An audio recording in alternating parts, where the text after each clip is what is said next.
সাদা অর্কিডের দেশ বলা হয় কোন স্থানকে? প্রশ্নটি ভালো করে পড়বে, প্রশ্নটি কিন্তু একটু একটু কমপ্লিকেটেড, কারণ প্রশ্নতে বলেছে সাদা অর্কিডের দেশ। সাদা অর্কিডের দেশ কিন্তু বলা হয় কার্শিয়াংকে। অপশন বি, কার্শিয়াংকে বলা হয় সাদা অর্কিডের দেশ বা ল্যান্ড অফ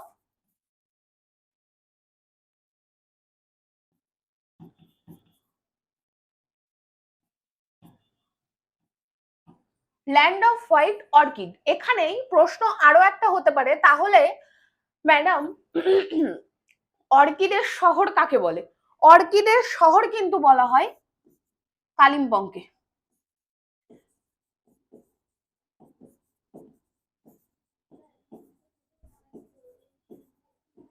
সাদা নয় কিন্তু, অর্কিডের শহর বলা হয় কিন্তু কালিম্পংকে, আর সাদা অর্কিডের দেশ বলা হয় কার্শিয়াংকে।